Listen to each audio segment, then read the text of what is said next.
A gente vai fazer uma doideira hoje. Eu e o Dorival vamos dividir o púlpito. Então, são as duas palavras de Salmo 96. Se a gente tem as 7 palavras da cruz, a gente tem as duas palavras de Salmo 96. E para explicar um pouco, a gente decidiu porque eu acho que o Dorival e eu temos diferentes coisas sobre o Salmo 96. A gente passou a semana inteira estudando ele e eu coloquei para o Dorival a ideia da gente dividir o púlpito, de eu fazer primeiro e depois ele fazer. Só que o engraçado que eu falei para o Dorival é assim, que o que eu vou falar não tem nada a ver com o Salmo 96. E tudo que ele vai falar tem tudo a ver com o Salmo 96. Então, se alguma pessoa não quer me ouvir, não tem problema. Pode ouvir o Dorival que ele vai falar tudo que é correto. Mas por outro lado, eu falei assim, também eu estava pensando comigo hoje, e eu pensei e falei assim, caramba, eu vou subir no púlpito hoje. Quem passou por esse púlpito nesse mês? E eu falei assim, quem sou eu? Seu Áureo, seu Abival, o seu presidente, seu presidente, o seu Áureo. E eu me perguntei assim, caramba, não, eu me senti como o leão na cova dos Daniéis. Isso é uma piada. Então, assim, eu falei assim, caramba, tanta gente que passou por aqui nesse mês bem, o que eu vou falar, sabe?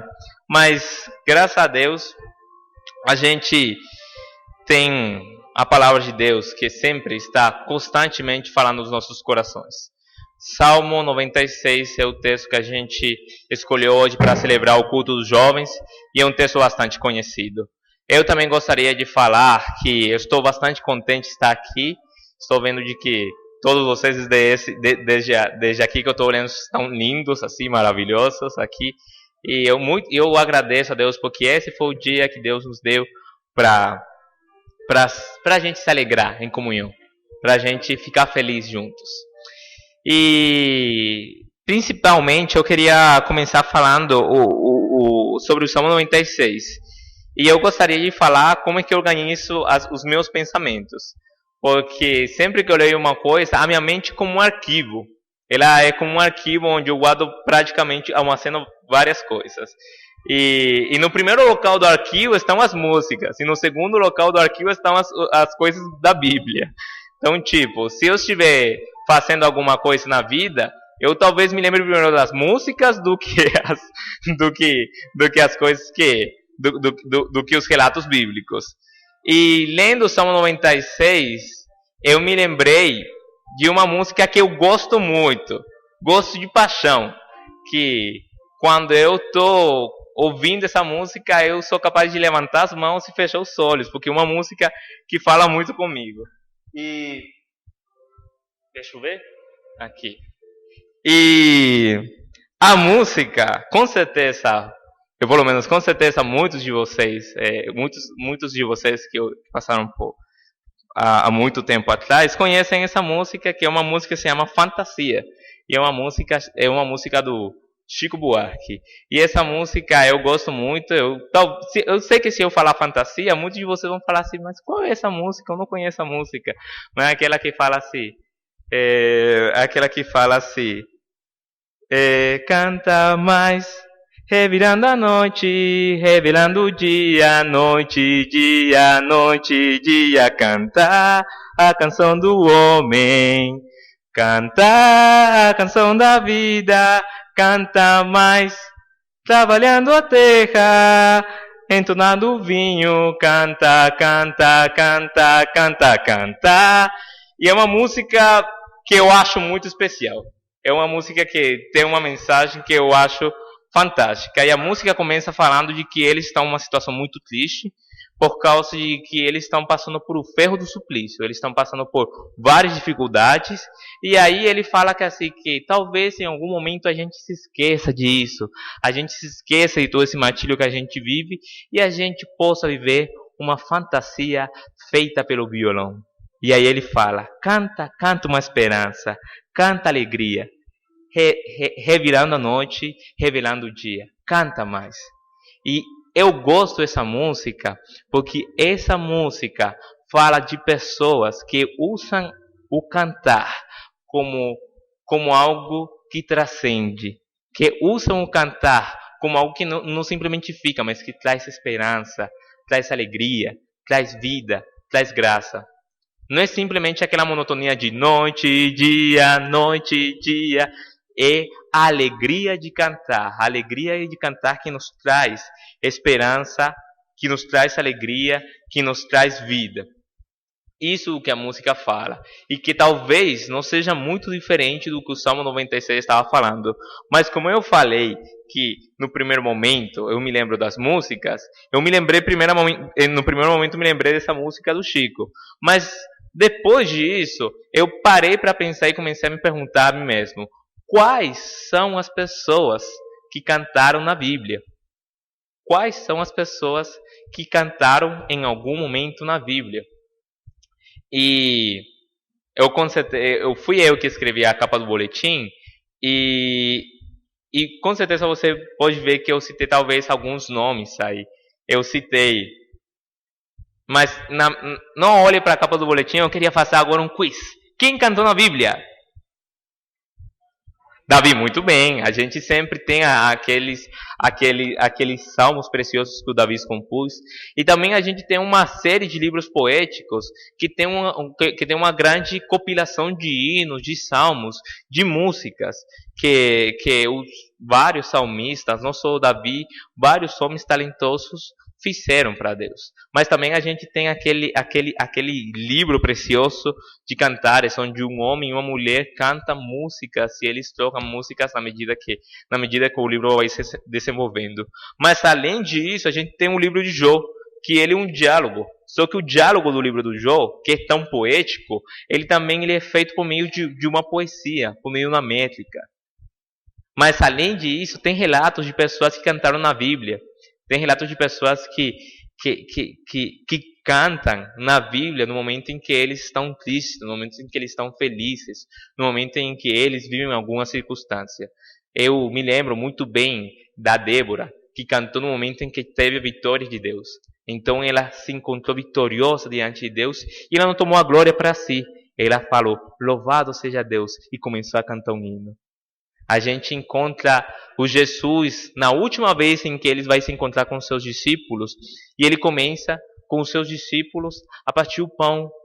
Eles começam a repartir o vinho, mas antes disso, Jesus canta um hino com eles. Também a gente tem as cartas de Paulo, que ainda que não pareçam, estão cheias de corinhos, estão cheias de hinos. Filipenses 2, do 5 ao 11, diz que Deus, ele não tomou a forma de Deus, mas se humilhou a si mesmo, tomando forma de homem. Isso provavelmente seja um hino. E Paulo, extasiado na presença de Deus, extasiado no sacrifício que Deus tem, ele canta. E a questão que eu quero trazer para os irmãos nesta noite é que esse culto, ele foi feito para cantar. Mas não foi feito para cantar com vozes bonitas. Não foi feito para cantar com acordes maravilhosos. Ele não foi feito para cantar com notas fantásticas. Quem canta na Bíblia, quem canta na igreja, é porque conhece a Deus. Quem canta é porque tem um motivador maior que o faz cantar. Quem canta na Bíblia não canta porque tem uma voz bonita, porque a voz some. Quem canta na Bíblia não canta porque tem uns arranjos magníficos, porque isso some com o tempo. Mas o que fica? Ficaram as letras, as experiências fantásticas que os homens viveram naquela época. Quem canta, conhece a Deus. Quem canta, quem fecha os olhos, quem levanta as mãos, quem se humilha perante a presença de Deus, conhece Ele. E tem um vídeo muito legal que eu gosto muito na internet, que ele compara a nossa vida com uma música. E ele fala que as músicas, elas têm um tempo, a harmonia, o ritmo certo. E que se em algum momento, alguma voz ou algum instrumento sai, praticamente estraga toda a música. A questão é a seguinte: não importa que a gente cante bonito com as nossas vozes, se a gente não faz da nossa música, da nossa vida, uma música agradável a Deus. Não importa que você faça arranjos magníficos, se a nossa vida não está em harmonia com a voz de Deus. Não tem nenhuma validez que você tenha notas fantásticas na sua cabeça se você não consegue fazer que sua vida seja uma música harmoniosa, rítmica, perante a presença de Deus. O Salmo 96, ele começa com uma coisa que eu estou duvidando até agora. Por que ele começa assim? Ele fala: cantem ao Senhor um cântico novo. E eu sei que pelo menos, não sei, mas eu pessoalmente gosto mais das velhinhas, as músicas velhinhas do que as novinhas, né? Então eu me pergunto, por que tem que cantar uma música nova a Deus se as velhinhas são tão gostosas assim? Eu gosto de cantar tanto aquelas do Ademar e coisas assim. E eu me pergunto, por que cantar um cântico novo? E eu não sei realmente, eu não quero falar que eu sei mas uma das respostas que eu encontro na medida que eu estudo o Salmo é que na medida que a gente conhece a grandeza de Deus, que a gente conhece a beleza de Deus, que a gente conhece a majestade, a formosura, a santidade de Deus, a gente não tem outra atitude senão fazer um cântico novo. A gente não tem outra atitude senão fazer da nossa vida uma música nova todos os dias. Não uma música que se repeta todos os dias, mas uma música que todos os dias entre em harmonia com aquela grandeza que Deus é, com aquela santidade que Deus é. Não adianta, irmãos, cantarmos com vozes bonitas. Vou repetir. É importante, sim, mas o que adianta é que a voz do nosso coração seja humilde, seja mansa, seja harmonizada com Deus. Cantemos, mas cantemos um cântico novo. Cantemos esse cântico com humildade. Cantemos esse cântico com harmonia. Vivamos a vontade de Deus. Venha teu reino, Pai. Seja feita a tua vontade, assim no céu como na terra. Amém?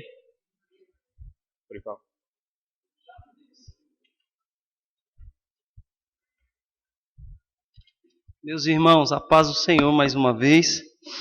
Estou muito feliz de estar aqui, mais uma vez, com essa oportunidade maravilhosa que Deus nos concede. Bom, como o Andrés falou, algumas coisas do Salmo, é que a gente cada um tem a sua diferença, né? E cada pessoa tem a forma de enxergar o mundo, a vida, tantas coisas. E também na arte de interpretar a Bíblia, porque na hora da gente ler as Escrituras, a gente interpreta a Bíblia de acordo com também o nosso conhecimento de mundo que a gente tem e tal. Eu costumo falar que o Andrés é um menino muito inteligente. Eu admiro muito ele. Parabéns, Andrés. Mas eu pensei que você ia pregar mais. Mas antes de entrar no Salmo 96, eu queria ler Romanos 11, e eu queria citar um cântico de Paulo.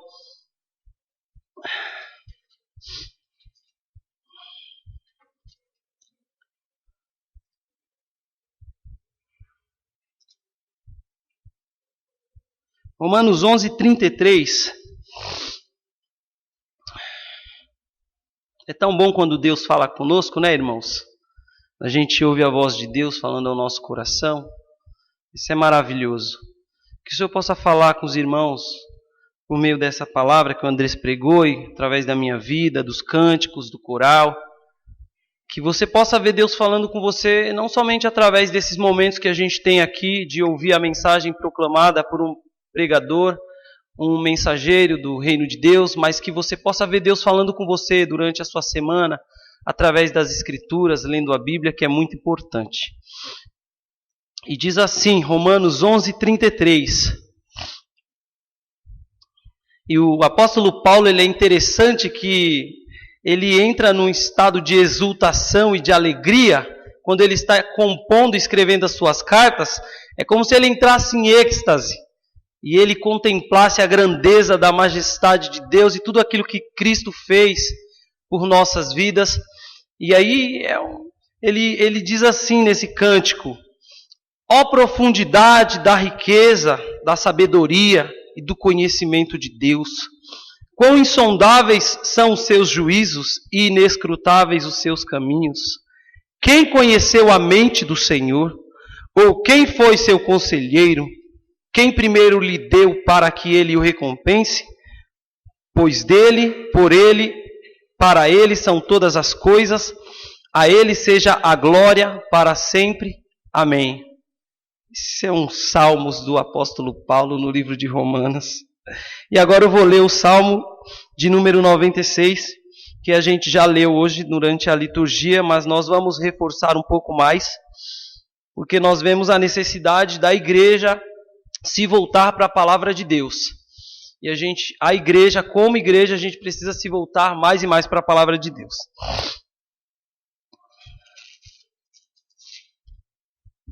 Salmo 96 diz assim. Todos acharam? Amém? Parabéns, Karen, pelo cabelo, está muito bonita. Vamos lá. Cantem ao Senhor um novo cântico. Cantem ao Senhor todos os habitantes da terra. Cantem ao Senhor, bendigam o seu nome. Cada dia proclamem a sua salvação. Anunciem a sua glória entre as nações, seus feitos maravilhosos entre todos os povos. Porque o Senhor é grande e digno de todo louvor, mais temível do que todos os deuses.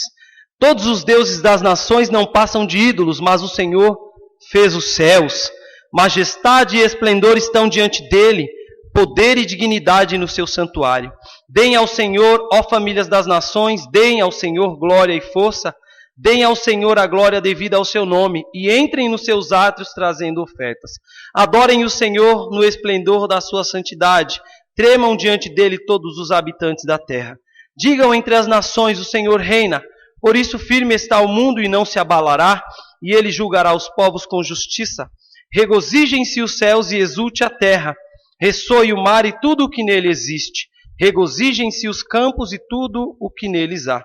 Cantem de alegria todas as árvores da floresta. Cantem diante do Senhor, porque ele vem julgar a terra, julgará o mundo com justiça e os povos com a sua fidelidade. É um convite a toda a terra, é um convite a toda a humanidade, é um convite à igreja, é um convite ao povo de Deus, de que ele se prepare para estar entoando ao Senhor cânticos novos, cânticos de adoração, cânticos de reverência, cânticos de conhecimento ao Deus vivo. Por quê?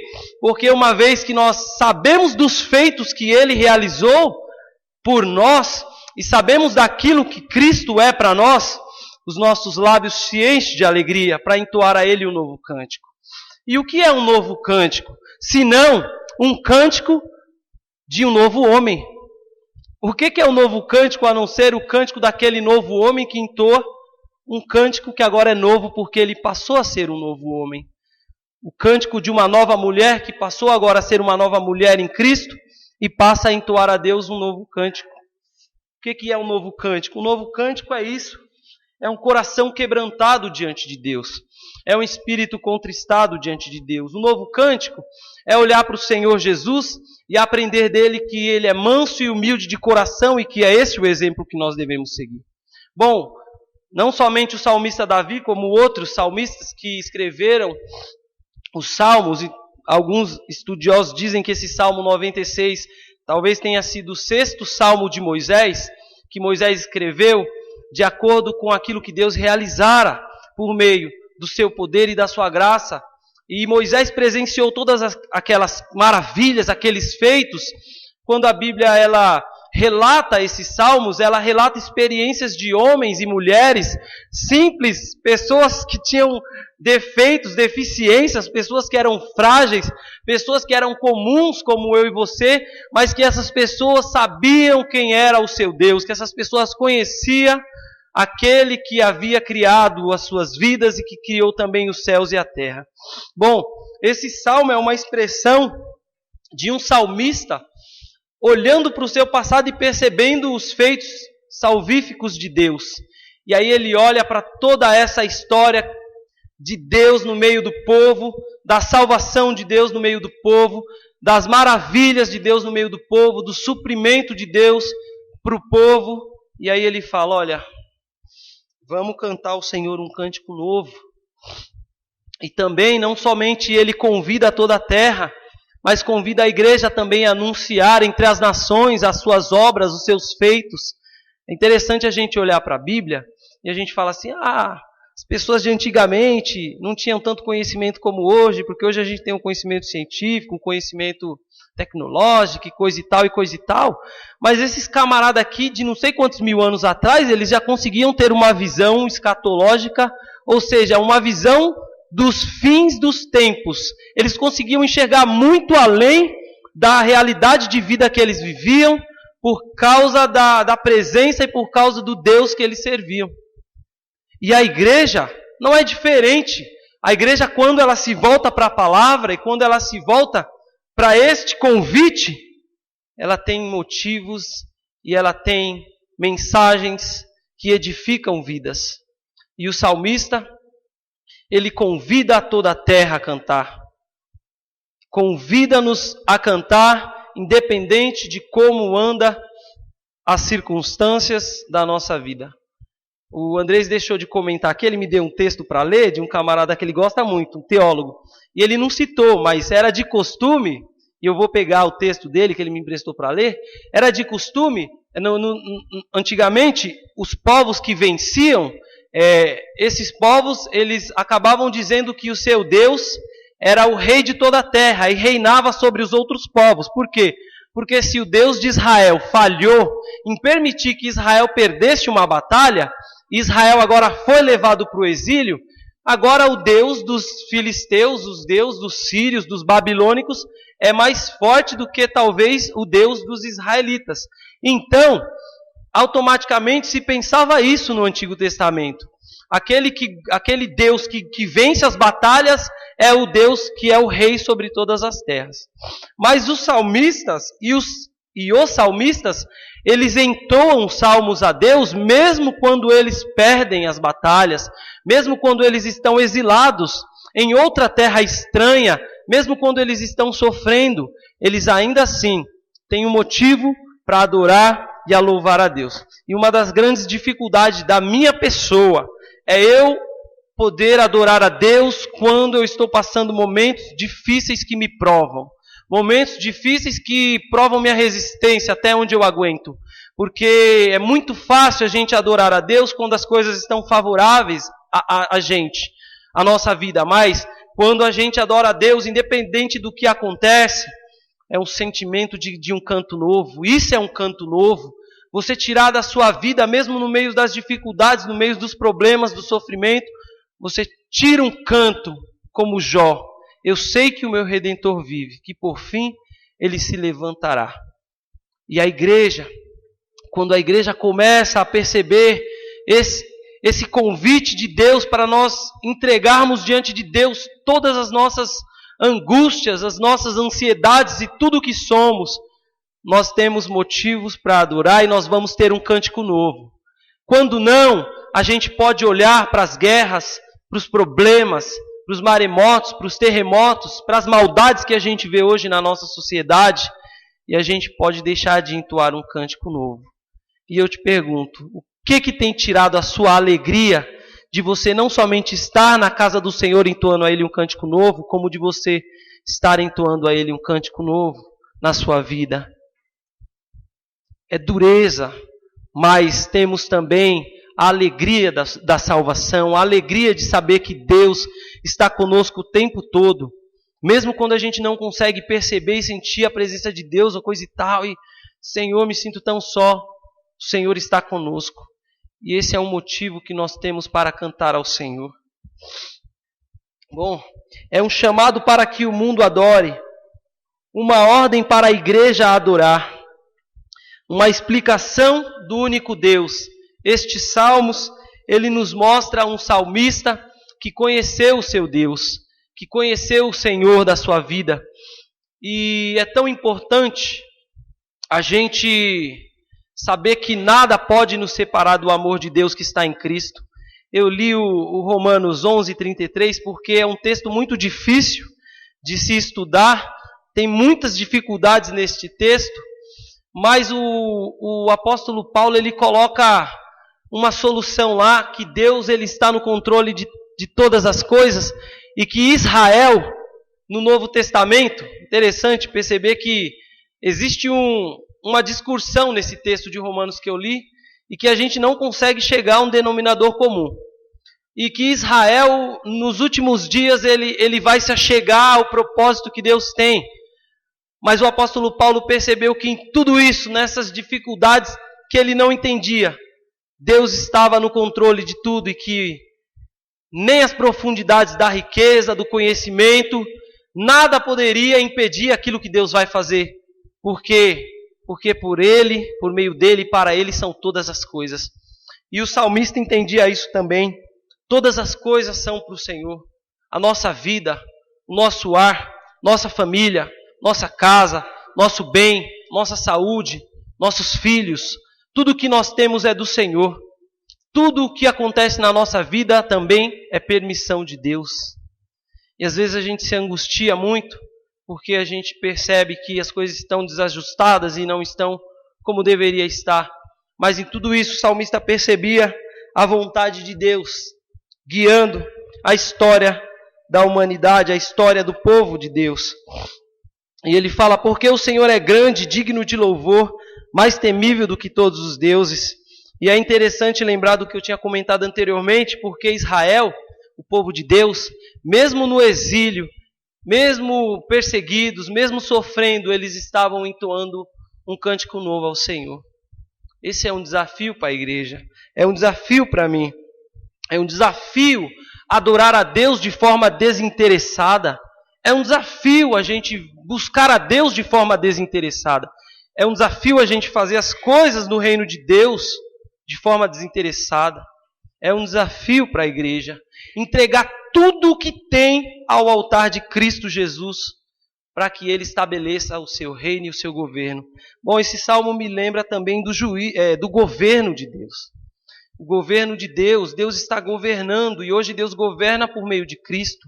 E Deus também governa por meio da igreja, que a igreja é povo eleito, sacerdócio real. Qual era a função dos sacerdotes do Antigo Testamento? De oferecer a Deus sacrifícios, de purificar o povo, de fazer a expiação, povo separado, povo para anunciar as grandezas daquele que nos tirou das trevas para a sua maravilhosa luz. E qual que é o convite de Deus para a igreja? É o convite de chamar a igreja para proclamar e anunciar essa tão grande salvação desse Deus maravilhoso que é mais temível do que todos os deuses. E ele fala no versículo 6, que eu acho muito lindo esse versículo: majestade e esplendor estão diante dele, poder e dignidade no seu santuário. Deem ao Senhor, ó famílias das nações, deem ao Senhor glória e força. Deem ao Senhor a glória devida ao seu nome e entrem nos seus atos trazendo ofertas. Diz um versículo bíblico, na igreja que eu me converti, era comum colocar na parede quadros, versículos, como também tem aqui na igreja. E um versículo que estava no quadro, que era muito lindo, que eu li, estava escrito assim: pelo resplendor da sua presença, brasas de fogo se acendem. Ouve-se a sua voz como a voz de muitas águas. E aquilo me deixava maravilhado. E eu ficava imaginando, nossa, a voz de Deus, como que a voz de Deus ela é poderosa. Como que a voz de Deus é majestosa. Como que a voz de Deus impressiona o ser humano. Como que a voz de Deus ela traz a gente para um estado de admiração, onde a gente começa a falar, meu Deus, como eu sou pequeno diante da sua grandeza, como eu sou pequeno diante da tua glória, como eu sou pequeno diante da tua majestade, diante da tua santidade.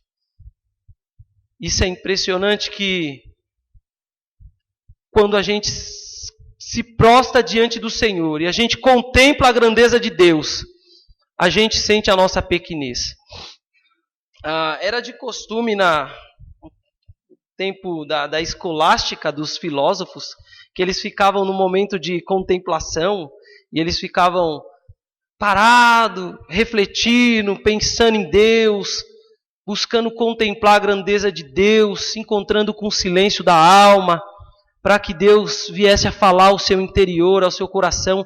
E hoje a gente vive numa sociedade tão agitada, uma sociedade tão corrida, uma sociedade onde a gente se preocupa tanto em realizar os nossos desejos, nossos projetos, e a gente tem tão pouco tempo, às vezes, que a gente separa do nosso devocional para estar meditando na palavra de Deus, para estar passando um momento com o Senhor a sós, buscando contemplar a grandeza dele, buscando contemplar a sua majestade, buscando contemplar suas maravilhas na sua palavra que ele tem para as nossas vidas. E se tem uma das coisas que Deus quer mostrar para a gente, cada dia mais, é as suas maravilhas. Uma das maravilhas que Deus mostrou para a gente lá na Vila das Mercês, que a gente está muito feliz, é um menino chamado Gabriel. Quantos anos ele tem, Denis? 6 ou 7? 6 anos. E o Gabriel visitou a igreja pela primeira vez com o irmãozinho dele. Vai 2 irmãos do Gabriel lá, um de 13 e um de 11 anos.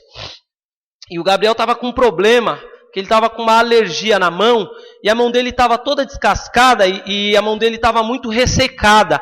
Então essa casquinha que descascou estava seca e qualquer coisa que ele batia machucava. E estava muito feio, né, Deni?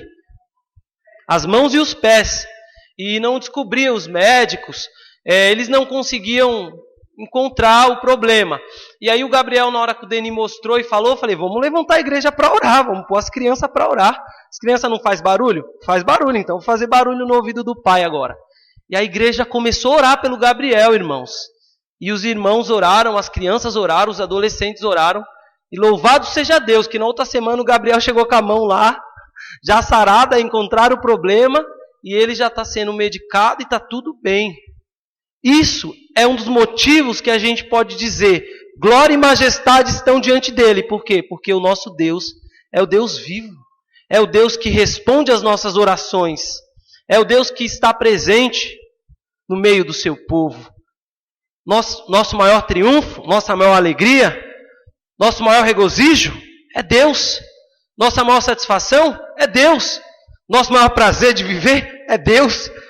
Nossa saúde é Deus. Nossa doença é Deus. Dependência de Deus. A nossa alegria está a descansar na soberania de Deus. E esse povo sabia descansar na soberania de Deus. E nós precisamos descansar na soberania de Deus. Isso é muito bom para a gente. Adorem o Senhor no esplendor da sua santidade. Tremam diante dele todos os habitantes da terra. Digam entre as nações, o Senhor reina. Por isso firme está o mundo e não se abalará. E ele julgará os povos com justiça. Eu acho interessante esse versículo. Digam entre as nações, o Senhor reina. Porque é um convite de você poder dizer para as outras pessoas, de você poder dizer para aquelas pessoas que estão passando por um problema, uma dificuldade. Olha, existe um Deus que reina e que Ele te ama e que você tem que conhecer esse Deus. É um convite para a igreja estar proclamando as maravilhas desse Deus, as maravilhas da grandeza desse Deus. Bom, eu queria ler uma frase que eu já falei no início, mas eu queria que essa frase ficasse fixada no coração dos irmãos. A música nova, o cântico novo, o canto novo que Deus recebe, é o canto daqueles que nasceram de novo, daqueles que aprenderam a ser manso e humilde de coração, daqueles que conhecem a Jesus, daqueles que descansam no senhorio de Jesus Cristo. Isso é maravilhoso. Talvez Colômbia fala que eu forço alguns textos dos Salmos, mas é que eu procuro fazer a interpretação bíblica a partir de Cristo. Então, eu sempre, quando eu leio um texto da Bíblia, eu procuro perceber nele o que esse texto fala acerca de Jesus. Bom, uma coisa é certa, de que Jesus ele é o Rei dos Reis, o Senhor dos Senhores, de que ele irá voltar, e os últimos versículos dos Salmos falam assim: cantem diante do Senhor porque ele vem julgar a terra, julgará o mundo com justiça e os povos com a sua fidelidade. Uma das coisas que mais inquieta o ser humano é a injustiça. E para a gente viver e ser conivente com a injustiça é impossível. Quando a gente sabe que Deus, ele é justo, de que ele ama a justiça, de que ele ama aquilo que é justo, e de que tudo que ele faz de forma justa. E no mundo que a gente vive hoje, a gente vê a injustiça impregnada na sociedade, impregnada em todos os sistemas que a gente pode observar na sociedade. Seja qual for o sistema político, religioso, sistema de saúde, sistema público, saúde, qualquer sistema eu acho que está corrompido por causa do pecado. Aqui a gente tem, neste salmo, uma esperança de saber que o nosso Senhor, o nosso Jesus, o nosso Deus, ele julga com justiça todas as coisas e de que na sua mão está o poder e a força. E que nós podemos, mesmo em meio à injustiça que acontece muitas vezes, nós podemos entoar um cântico novo a Deus. Não olhar para a injustiça, tirar o foco da injustiça e perceber: glória e majestade estão diante daquele que é cheio de força e que é cheio de formosura.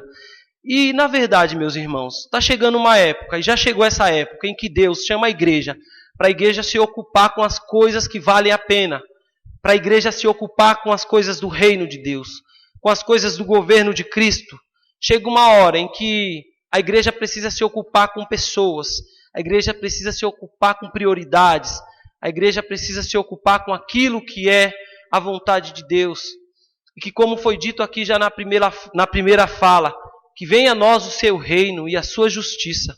Porque neste salmo, a gente não somente percebe um cântico, um convite, mas um grito de justiça, um grito que anela pela justiça do reino de Deus presente nas nossas vidas. Se a gente quiser mudar alguma coisa nessa sociedade, nesse mundo, que nós possamos buscar primeiramente o reino de Deus e a sua justiça, e as demais coisas nos serão acrescentadas. Esse é o convite do salmista, esse é o convite de Jesus para nós. Que nós busquemos primeiramente o reino e a sua justiça, porque as demais coisas serão acrescentadas. E eu peço perdão a Deus, porque existem desejos, sonhos, projetos no meu coração, e muitas vezes eu atropelo a vontade de Deus, colocando na frente os meus desejos, os meus projetos, os meus sonhos, muitas coisas. E eu queria que nós orássemos nesse momento, pedindo que o Senhor coloque no nosso coração aquilo que é prioridade no reino dEle, a justiça do governo dEle em nossas vidas. Amém, meus irmãos?